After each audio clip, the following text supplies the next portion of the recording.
አሐዱ አምላክ አሜን። ወዲቅካ አልዕሎ ሓደ እዋን ሓደ ዓብይ አቦ ጸሎተኛ መኻር አቦን ነበሩ።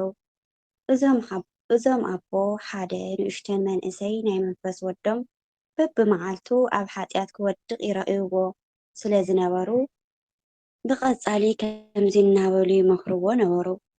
እዚ ወደይ እዚ ትኸዶ ዘለኻ መንገዲ ትገብሮ ዘለኻ ግብሪ እግዚአብሔር ዘይፈትዎ ስለ ዝኾነ ኣምላክ ከይቁጥዐካ ተመለስ እናበሉ ይመኽርዎን ይግስጽዎን ነበሩ።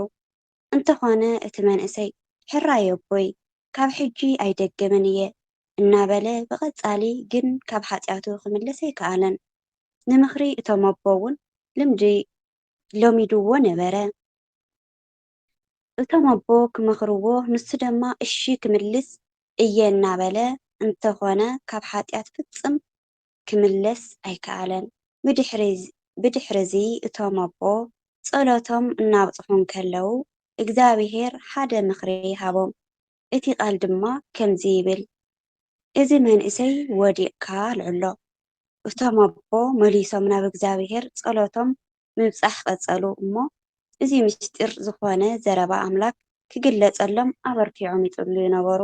ኣምላክ ድማ ገለጸሎም። ብድሕሪዚ እቶም ኣቦ ነቲ መንእሰይ ጸዊዕዎ እሞ እዚ ወደይ ሎሚ ሓደ ዓብይ ነገር ክነግረካ እየ እሞ ስምዐኒ በልዎ። እቲ መንእሰይ ድማ ከም ቀደሙ እሺ ኣቦይ ንገሩኒ ክሰምዐኩም በሎም።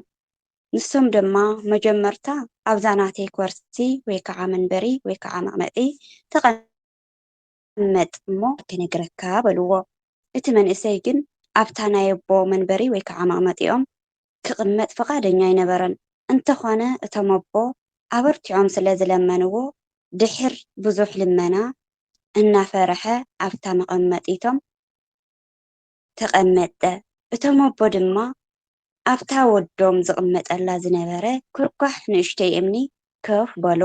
እቲ መንእሰይ ግን ብምግራም ይጥምቶም ነበረ።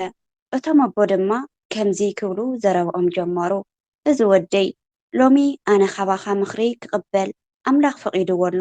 ስለዚ ምኽሪ ሃበኒ፣ ዝበደልክዎ በደለ እንተለውን ንገረኒ እናበሉ እናበኸዩ ለመንዎ።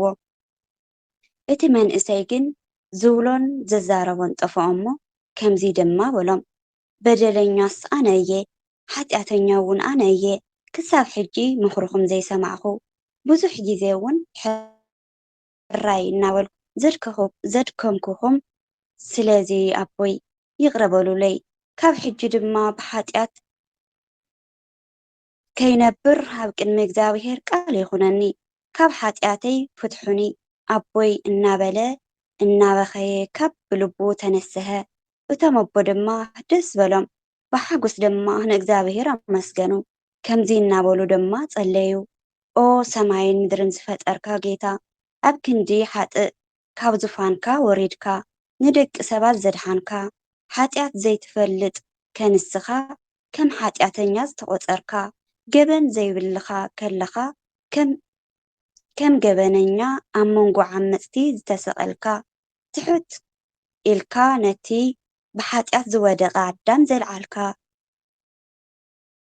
ነዚ ጥበብ እዚ ንዓይ እውን ስለ ዝገለጽካለይ ክብርን ውዳሴን ምስጋና ንዓኻ ይኹን ንኣምላክ ኣመስገንዎ።